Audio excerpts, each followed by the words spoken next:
Okay, so what I have here is a piece of cordage rope. And what I do is I take a little section, I don't know, about 4 or 5 inches, cut it down, just like that, and bend it like there. And I take some electrical tape or duct tape or whatever you have, simple, and put a little tape around it, right like that. Try and keep these ends squared up. Put this tape around there. No big deal, right? Then I take these ends right here and unravel. And unravel these. So I end up with the 4, or 1, 2, 3, 4, 6. Then unravel them again. It's down to 2. Then unravel these down here. Flare them out a little bit, you know. Then I do the same here, right here. No problem. Flare this out. Flare these out. Unravel it. Same right here. Flare this out. Unravel this. You can get to understand, to get the picture of what I'm doing.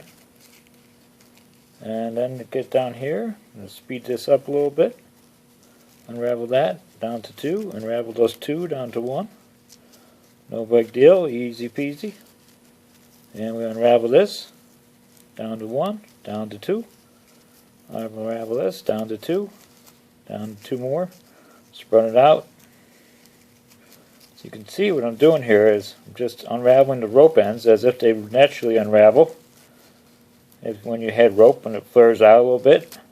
If you have the rope that's flared out already, that's fine. But basically what I've done here is I've undone all these rope ends. Really easy like. So now what we have here basically is a paintbrush. So you can use this little tiny paintbrush for a glue spreader.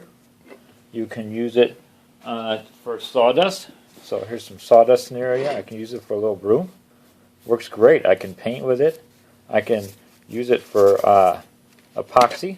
Like in this sample, I mix the epoxy up inside here, and it's stuck to it now. See it, but I can't get it up. But that was my epoxy. It doesn't even move now. It's for doing epoxy, and it doesn't cost anything. It costs what? You know, you would just use 4 inches out of a 12 inches of rope. Way cheaper than a $1 bristle brush. It does the same thing. Yeah, you got to flare it out a little bit. Yeah, you got to pull the strands out. But hey, for a simple little tiny thing, I mean, you can use any size cordage like this. This is just regular old twine, right? So you take the twine, you fold it over again, fold it over again, even the ends up pretty close, right like that. Take another piece of tape right there, put it around the back. Simple. Any size you want. Roll it up. Cut the tape off. There we go. And we have another one. Take another knife, slide it to the end, cut that, pull this out of the way. Trim these all flush. There we go. And then you just untwine them. Simple as that. I mean, with that was string. That didn't cost me anything. And I can use this instead of making like stain or something. Like if I want to stain something, or like usually use a rag. But I can use it to mix up. I can use it to touch the corner. I can use it for a little touch-up brush, you know, on a thing. If I wanted to do, I could take 3/4 inch line and make a big old fat one. I could use it for shaving. I could make a little brush with shaving, like a shaving brush. You can make it out of a 3/4 inch, you know, vanilla rope. You can make your twine. You can make rope out of all kinds of materials. And then you just flare the ends back out, and they become little tiny things for your kit. No big deal. Do what you want.